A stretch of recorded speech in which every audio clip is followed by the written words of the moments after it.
अस्सलाम वालेकुम दोस्तों। मियाँ साहब ने आज लंदन में मीडिया से गुफ्तगू की और गुफ्तगू वहीं से शुरू हुई जो गुजरांवाला जलसा में मियाँ साहब ने की थी। बल्कि बाकायदा उन्होंने कहा कि मेरा गुजरांवाला का जलसा याद करें। मैंने कहा था ये खराबी है, ये जिम्मेदार हैं, सब कुछ खुल कर बता दिया था। इस मुल्क के साथ जो जो जुल्म सुतम अवाम को बताना मेरी जिम्मेदारी है, मैं लोगों को बताऊंगा कि जिम्मेदारी खराब करने की किसकी है। कौन कौन वो लोग हैं जो इसके बाद इस बात के जिम्मेदार हैं कि पाकिस्तान आज जिस नहज पर पहुंच चुका है। इस खराबी को ठीक करना बिल्कुल मेरी जिम्मेदारी है और मैं इसको ठीक करूंगा। गुजरांवाला का जलसा जो है वो मेरे ख्याल में पाकिस्तान की तारीख के कामयाब तरीन जलसों में यह है कि उस जलसे से मियाँ मोहम्मद नवाज शरीफ साहब ने जनरल फैज साहब का और जनरल बाजवा साहब का नाम लेकर उनको मुहातब होकर कहा था कि आप लोग हैं जिम्मेदार इस सारी तबाही और बर्बादी के। गुजरांवाला के जलसे में मियाँ साहब ने कहा था कि इमरान खान को लाने के जो लोग जिम्मेदार हैं, अब वही लोग इस मुल्क को तबाह करने के जिम्मेदार हैं। जनरल फैज जनरल बाजवा अपनी जात के गिर्द पाकिस्तान को घुमाया, इस कौम के साथ घिनौना मजाक किया। मियाँ साहब ने ये बात बड़ी दबंग कही। मैं आपको इसमें क्लिप भी सुनाता हूँ कि इसके दौर में जो मैंने की थी। और शायद मेरा आप गुजरांवाला का जलसा भी याद करें जब मैंने कहा था कि ये खराबी ये जिम्मेदार है, ये खराबी है ये जिम्मेदार है। और उसमें मेरा ख्याल है कि हर बात खोल के रखी थी मैंने। तो मैं तो अपना समझता हूँ कि जो हमारा मुल्क है उसके साथ जो सितम ज़रीफियाँ हुई हैं, जो ज़ालिमाना सलूक किया गया है, उसको बताना ये मेरी जिम्मेदारी है। अवाम तक पहुंचाना मेरी जिम्मेदारी है और उसको ठीक करना भी हमारी जिम्मेदारी है। क्या आप जनरल बाजवा और जनरल फैज को जिम्मेदार समझते हैं, जिनका नाम आपने गुजरांवाला स्पीच में लिया? जी आप सब जानते हैं, बहुत सारी वीडियो सुन चुके हैं मेरी बात। जनरल फैज साहब ने और जनरल बाजवा साहब ने पाकिस्तान को अपनी जात के गिर्द घुमाया है और ये इसमें कोई शक नहीं है, ये कौम के साथ एक बहुत बड़ा मजाक था। देखें, जब आप अपने जाती फायदे के लिए ये सब कुछ कर रहे हों जिससे मुल्क का नुकसान हो रहा, तो वो ये बहुत बड़ी तबाही है। जनरल फैज साहब अपने इक़्तिदार को तूल देना चाहते थे। अपनी जो उनकी 3 साल की नौकरी थी उसको वो 6 साल का करके गए और जनरल फैज साहब उनके बाद पाकिस्तान के आर्मी चीफ बनना चाहते थे और वो जो प्लानिंग थी मजीद लंबी चौड़ी थी कि शायद अगले फेज में जाकर जनरल बाजवा साहब पाकिस्तान के सदर बन जाए, इमरान खान वज़ीर आज़म रहें और जनरल फैज साहब जो हैं वो इस मुल्क फौज की कमान संभालें। तो ये वो तमाम मंसूबे थे जो आगे जाके होने थे। मियाँ नवाज शरीफ ने इस बयानिए का आगाज कर दिया जिसमें अवाम को बताया जाएगा किस तरह मुल्क को तबाह किया गया, जुल्म किए गए। इमरान खान, जनरल बाजवा और फैज स्ट्राइका ने कैसे तबाही मचाई, पनामा जजों का क्या किरदार था। आज मियाँ साहब ने खुलकर दोबारा गुफ्तगू का आगाज किया है और ये कौम के बच्चे बच्चे तक पहुंचाई जाएगी। जो मियाँ साहब ने आज कहा है कि पनामा के जजों का क्या किरदार था, वो भी तमाम जजों का किरदार है। आप तो खाली साकिब निसार की तरफ देखते हैं, नहीं, मियाँ साहब जब ये आगाज करेंगे तो वो तमाम जजों को उसमें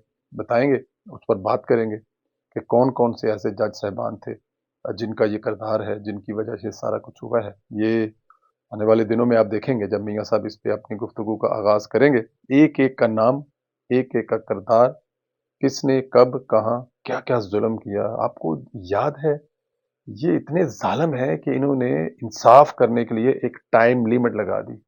इतने अंदर इतने जो टाइम है इसके अंदर हमें ये सजा सुनानी है, क्योंकि उसके बाद जाहिर है इलेक्शन लड़ने हैं, अंदर करना है। अगर ये बाप बेटी बाहर हुए तो ये इमरान खान को इलेक्शन नहीं जीतने देंगे। फिर उसके बाद उसके ऊपर एक जज बैठा दिया था जो मॉनिटरिंग करेगा कि कोई इसमें गड़बड़ तो नहीं हो रही, और फिर उसमें आईएसए से लेकर पता नहीं क्या क्या रोल। बटा ये तमाम वो चीजें हैं जो आने वाले दिनों में मजीद खुलकर, जो इस वक्त नहीं बताएगी, आवाम को बताई जाएंगी। अब ज्यादा इंतजार नहीं करवाया जाएगा। इमरान खान की नाअहली किस और केस में हो या ना हो, नजायज बेटी छुपाने के केस में मुझे लगता है कि जरूर होगी। अदालत में एक नया सबूत पेश किया गया। अदालत में एक कोई 15-18 साल पहले का केस जो है वो कोई 18 साल पहले का एक सबूत और पेश किया गया جو جمائمہ کی طرف سے کروایا گیا ایک ڈیکلیریشن ہے جس میں جمائمہ نے عمران خان کی بیٹی کو اپنے پاس نہ رکھنے کا کہہ رہا ہے. وہ آپ کو ہم دکھا بھی دیتے ہیں جس میں وہ کہہ رہی ہیں کہ وہ عمران خان کی بیٹی کو اپنے پاس نہیں رکھیں گی. وہ ثبوت پیش کیا گیا.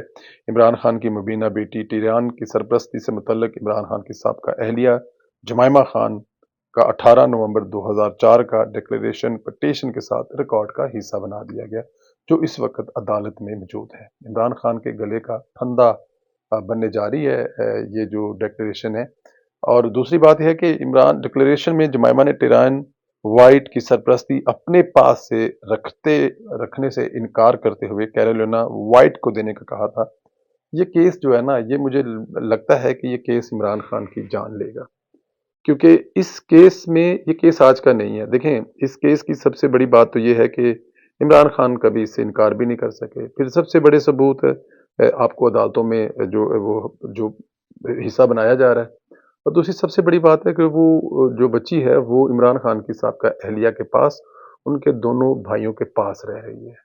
اور پھر ہم نے جو پروگرام کیا تھا امریکہ سے ایک صحافی کے ساتھ انہوں نے اس وقت بتایا تھا کہ ان کی بچی جو ہے اس بچی کے ساتھ کھیلتی تھی جب سیتا وائٹ ان کے آفس میں آتی تھی اور عمران خان کے بارے میں وہ جو بتا سکتی تھی جو انہوں نے بتایا بلکہ ایون ٹیران کا مطلب کیا ہے وہ بھی انہوں نے بتایا اور یہ نام کس نے رکھا.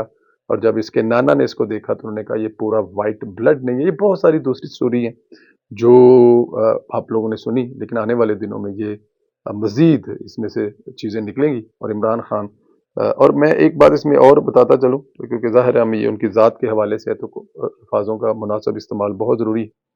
امریکہ کی عدالت کا جو فیصلہ ہے نا وہ میرے خیال میں یوتھیوں کو ضرور پڑھ لینا چاہیے کیونکہ خان صاحب جو ہمیں ہمیشہ ویسٹ کی امریکہ کی یورپ کی مثالیں دیتے ہیں تو یورپ کی عدالتوں کا یہ فیصلہ عمران خان صاحب کو ضرور دیکھنا چاہیے. شاہد خان عباسی کے حوالے سے عارف حمید بھٹی نامی ایک رپورٹر نے جھوٹی خبر پھیلائی کہ وہ پی ایم ایل این چھوڑ رہے ہیں. ہم نے پہلے ہی کہہ دیا تھا اپنے ویلوگ میں بتا دیا تھا کہ شاہد خان عباسی سیاست چھوڑنے کا تو اعلان کر سکتے ہیں لیکن نواز شریف کو اور نون لیگ چھوڑنے کا اعلان نہیں کر سکتے. انہوں نے باقاعدہ کہا کہ میں مسلم لیگ نواز میں تھا رہوں گا. کوئی علیحدہ گروپ بنانا نواز لیگ کو چھوڑنے سے بہتر ہے کہ میں گھر چلے جاؤں. میڈیا پر چلنے والی تمام کی تمام خبریں بے بنیاد ہیں.